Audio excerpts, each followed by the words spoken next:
But speaking of the Nedbank Cup, Chuck, beginning with Kaizer Chiefs, right? Kaizer Chiefs came through with a come-from-behind victory against Mamelodi Sundowns in that Nedbank Cup semi-final to win 2-1 and advance to a final where, of course, they'll face in Orlando Pirates in a Soweto derby. Down in Mbombela, the people of Durban, they always have it good when it comes to cup finals. But Chuck, in terms of the Kaizer Chiefs win over Mamelodi Sundowns, my question to you is who has stood to benefit the most? Who did it benefit the most with Kaizer Chiefs winning that semi-final?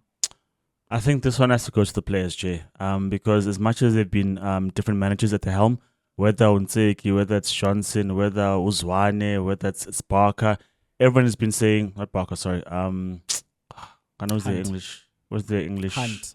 The English manager. Oh, Baxter. Baxter, thank you. Everyone's been saying. I just thought of a white person. You were just naming. You were naming like white people who are Kaizer Chiefs coaches, like Ted Dimitru. So even under all those different managers, the common thread and the common voice that you kept hearing, or the noise, was that the players are not good enough. And so, as much as they haven't clinched it just yet, the fact that they're back in a final after a long time is proof that maybe these group of players are good enough, maybe, you know. And I say that because Wandisile Dube said in his interview that they want to be the generation that wins stuff for Chiefs after such a long time. And so it maybe vindicates a lot of the players because no one, I mean, people only vouch for Ucele. Who else do people vouch for in terms of this is a good player, we can stick with it? Maybe in Serino as well. Maybe Utuba, Shabalala and Villagazi. And that's just it. Because if you look elsewhere on the pitch, everyone says that those players are not good enough. And when you look at the fact that they've been injury hit, there's no Miguel Cardoso. No, Miguel Cardoso is the coach. Miguel, there's no, Miguel. Thank you. There's no Dotley as well. They've had injuries hit their squad, but they'll still be able to progress in the Nedbank Cup. So I think, Jay, for me, it's a big thumbs up. It's a positive stamp on the exploit of the players to suggest that after having been beaten 3 times by Sundowns, losing 2-1, getting thrashed 4-1, losing 1-0 in that tight league game as well, that they can show up against this mighty Sundowns because everyone's afraid of Sundowns. If you ask Pirates fans, they're happy to be facing Chiefs than Sundowns because of who Sundowns are. And so for this Chiefs team to come from a goal down and then do the business against Kaizer Chiefs, yeah, we know what TVA and those things. Yeah, we know that technically it's not supposed to stand. But I think even if with or without VAR, if I look at Sundowns' defensive thinking at that point in time, T1 doesn't clear the ball. There are no players next to Utupre when he scores. So I can't really blame too much VAR when you look at the fact that Utupre because he's offside, Chuck. But it's not because Babambi lying, Jay. It's because there's no one near him because he's not supposed to be there by himself. And that's because they were sleeping. That goal. For me, it's because they were sleeping. They're playing an offside trap, Chuck. They're pushing were out sleeping as they're supposed to do as defenders. They were sleeping. But Jay, I think overall, man, the fact that they went against Sundowns, who might be tiring, who might be feeling the rigors, as Miguel Cardoso has said, which is too many games in too short a time period. It doesn't matter. Chiefs did the business because when they lose to Sundowns, it doesn't matter which version it is, whether it's early in the season or late in the season, everyone says you lost to Sundowns because Sundowns is a good side. So the fact that they did the business against Sundowns, because arguably this is the hardest team you can face in the semis, and they beat them, this for me, Jay, is a plus for the players specifically. 3 contenders for me, and I'll go from 3 to first, right? At number 3, it's the fans. If they go on to win the title itself, the fans rocket up to number 1 because the Kaizer Chiefs fans are ride or die, man. At this point, they've been with this team in. Can you really say that, Jay? Can I really say what? That they're ride or die. Oh yeah, they are. But for the past 2 seasons, Jay, we're not talking about the ones who've come out from the caves.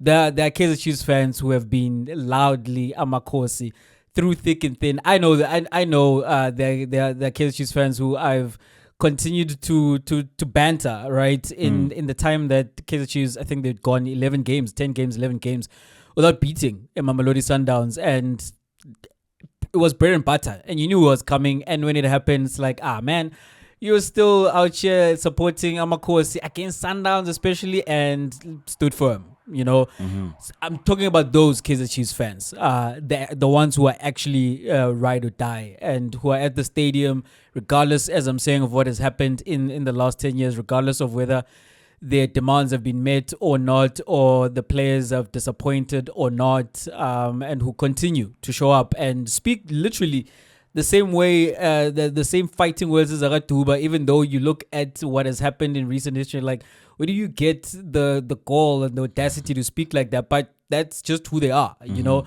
when Chiefs win, they get really, really loud. But for me, the Kaizer Chiefs fans would be if they win the trophy, because if they win the trophy, it's really Nyembes of a decade, right? So at number 3, it's the Kaizer Chiefs fans. At number 2, Chuck, and it's a close number 2 to number 1 for me, it is the technical team of Kaizer Chiefs. First of all, in the performance of Kaizer Chiefs against Mamelodi Sundowns, yes, Kaizer Chiefs scored those 2 goals because of mistakes from Sundowns players, by the way. Suarez needs to go back from where he came from. He's on loan. He needs to return where he's come from. The man cannot defend big spaces. The man is not very quick, and if he has to turn and chase, that's it. And literally all he can do is pass. Like he's good with the ball at his feet, but even then you see the speed of thought where, as Duba told us, that he was the man they were looking to expose, and it worked, right? And that's the point that I'm making in terms of it. That's more Kaizer Chiefs than it even is a player who's not good enough to play for Sundowns, because they were trying that entire game to win that ball and to win it like that. They were pressing Sundowns, particularly when the ball was with their centre backs, and eventually it paid off. And that is the game plan of the coach. That's the coach and his technical team who looked at Sundowns, and Coach Nabi has attended quite a few Sundowns games, and he came up with the plan, right? Kaizer Chiefs didn't play all that much. They didn't have much to any control in the game, but you can do good things out of possession as well, and they did. And that's a technical team, as well as how compact they were and how they really did not allow Sundowns to play through them whatsoever. The fact that you have given him Simango, who has disappointed, very honestly, since his move from TS Galaxy and what we saw there and his time at Kaizer Chiefs, but he was able to step into this game and deliver a performance. You have Udove, who was deputizing at left back, having come back from injury after the clock were left, and he was doing well there, right? But they don't have Dotley, and he has to now play as the left left centre back, and he does well in that position as well. They're missing Miguel, as you say. They're missing Dotley, and they had a solid defensive performance, and that's the technical team who prepared them. But also, Chuck, it elevates how good they are. That maybe they are cooking. We're not going to go back to that until they win something, right? But it also benefits them in that now what we believe, it's not official yet, because Pirates need to get the points on the board in the league table to confirm their status as second place, which would then mean that whether win or lose the final, Kaizer Chiefs have qualified for the preliminaries of the Confed, right?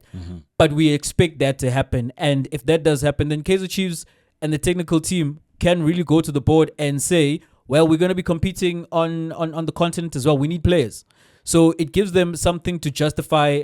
They already need players, but it gives them even more leverage to go to ownership and say, I need you to open up the checkbook. I need to go get players. Also, because it is still the process that Nabi is part of, and this can say, see, you can point to that and say, we are well on our way to something. It just needs more players. But at number 1, Chuck, it's the sponsors. It's the sponsors who benefit the most, because a Soweto Derby Cup final, come on, man. Sundowns versus Pirates was going to be big again. It's going to be the second time around. And I honestly do feel, especially then if these two teams, Sundowns and Pirates, do make it to the CAF Champions League final, it is era defining, right? The last 3 years, we've seen the MTN 8 semi-finals, we've seen the Cup finals in the Nedbank Cup, we've seen Sundowns win the league, Pirates finishing in second, and now it would be the Champions League. The era has been Sundowns and Pirates, and it's been quite a great rivalry in that sense, especially, as I'm saying, if they both make it to the CAF Champions League final. But the Soweto Derby is the Soweto Derby.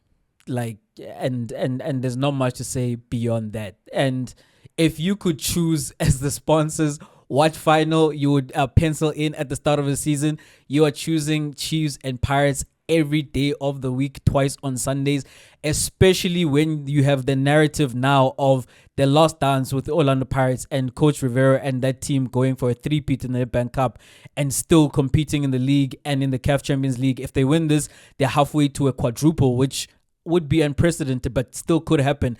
And then you have a Kaizer Chiefs. Their narrative is they haven't won anything in a decade, and they've got a chance to end it against who? Their biggest rivals. So the sponsors, like the TV channels, because if you can't make it to Durban, you're gonna be watching it there. And then of course like the tourism down in Durban, eThekwini, because everyone is gonna descend to the coast. So the ultimate winners are the people who stand to gain monetarily from this being a Soweto Derby final, which was confirmed by Chiefs getting to the final.